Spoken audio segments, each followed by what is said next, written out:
mu majyepfo y'u Rwanda, mu misozi ya Gacu na Rwabucuma, mu Rukari iwabo w'inyambo, aho ni i Nyanza. I Nyanza ni kamwe mu turere 30 tugize igihugu cy'u Rwanda, akaba ariho abanyeshuri biga ubuganga muri Kaminuza y'u Rwanda bibumbiye mu muryango URSSS bakomereje igikorwa cyo gutanga urukingo rw'agakwega tetanus ku bantu bose bashaka kwisiramuza. Twegereye ingeri zitandukanye batubwira icyo bumva ku kamaro ko kwisiramuza. Buriya iyo utisiramuje nabwo ni umwanda uba uri kubika, ariko iyo wisiramuje nta mwanda kenshi ubika kuko ushobora kutandura sida bitewe n'uko nyine wisiramuye. Ni uko utakandura sida mu mpuzabitsina, ntutere n'umugore kanseri mu mpuzabitsina. Impamvu twabaha ni uko iyo batisiramuye bashobora kurwara indwara nyinshi zitandukanye. Kuba utaza imyanda, igitsina cyawe cyahora gisa neza nta myanda irimo. akamaro ko kwisiramuza ko umuntu akavuze yarara akavuga, numva ari ibintu byinshi byiza. Twegereye kandi bamwe mu bakorerabushake bari gukora muri iki gikorwa, bagira icyo batubwira. Nyuma yo kubona ko Nyanza ari umujyi wa kabiri kuri Kigali mu gakoko gatera sida, ubwo bushakashatsi bwatweretse byinshi cyane ku buryo twahise dufata icyemezo cyo kuba twatanga inkingo za tetanusi, aho urukingo rwa mbere rwatanzwe mu gihe cy'ukwezi kwa 8 kurimo kurangira. Tetanusi tutanga inkingo ebyiri, twatanze n'urukingo rwa kabiri kugira ngo tuzasiramura abantu twizeye neza yuko batakandurwa n'akaniga. Abaturage b'Inyanza cyangwa se abanyarwanda muri rusange, nuko cyane cyane abanyenyanza nababwira ntibiteze amahirwe babonye iki gikorwa gifite akamaro. Ko umugore ufite umugabo wasiramuwe bimurinda ibyago byo kuba yakandura udukoko tumutera kanseri y'inkondo y'umura. Iyi kanseri y'inkondo y'umura ni kanseri ihangayikishije cyane muri uru Rwanda, dore ko ari kanseri ya kabiri guhitana umubare munini w'abagore mu Rwanda nyuma ya kanseri y'ibere. Twashimishijwe no gukorana n'abaturage kandi byaduhaye ubundi bumenyi bwo kumva uburyo ki abaturage ubumenyi baba bafite ku bijyanye no gusiramurwa cyangwa se bijyanye n'akamaro kabyo. Nyaboneka mukobwa mugenzi wanjye, n'ufite musaza wawe se, n'ufite inshuti yawe se, n'ufite boyfriend wawe se, cyangwa se n'abandi bantu batari bisiramuza, bakangurira kwisiramuza kuko mbere na mbere n'amahirwe yabo, n'amahirwe yo kugira ngo bindirwa zitandukanye ko mugenzi wanjye bivuze.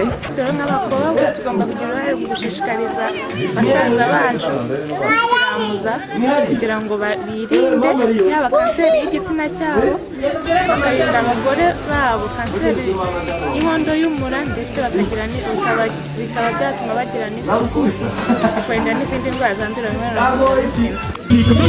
Hari ibijyanye n'amakanseri, iyo kanseri ijyanye na kanseri y'inkondo y'umura ku bagore, hakabona kanseri ijyana no ku gitsina cy'abahungu aribyo bita kanseri y'ibere mu Gifaransa. Ibyo rero y'amakanseri irabigabanya cyane.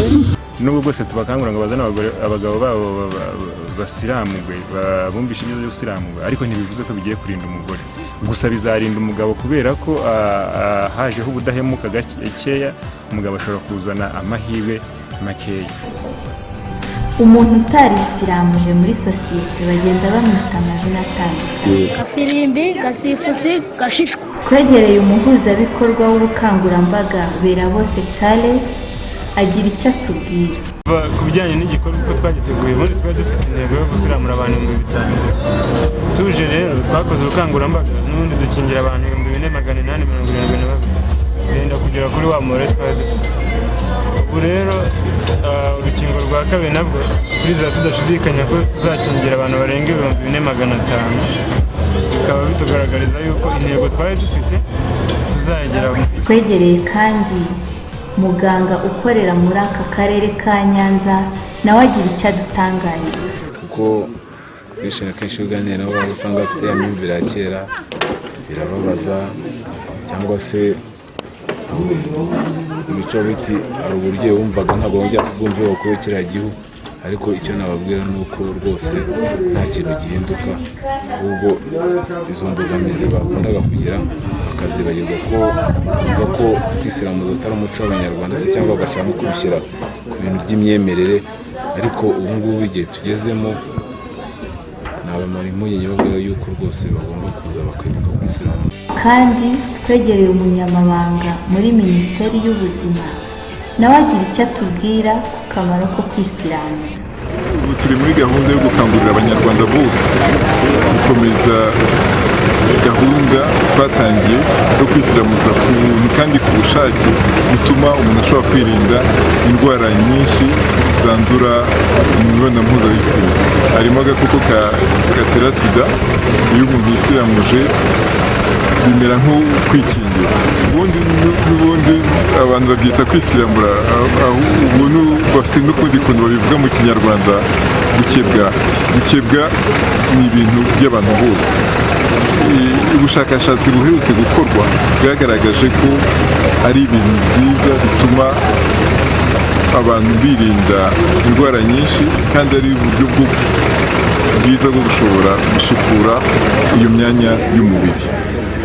Ni ibintu by'abantu bose rero, ntabwo ari ibintu by'idini runaka, ntabwo ari iby'abayahudi, ntabwo ari iby'abayisilamu gusa, ntabwo ari iby'agace runaka ku isi, ni iby'abantu bose, kandi ubushakashatsi burabwerekana ko ari uburyo bwiza bwo kugira isuku no kwirinda indwara. Banyenyanza, baturarwanda, mwitabire kwisiramuza. Kwirinda biruta kwivuza, kandi amagara arasesekara ntayora. University of Rwanda Surgical Students Society, together we say, a healthy people, a wealthy nation.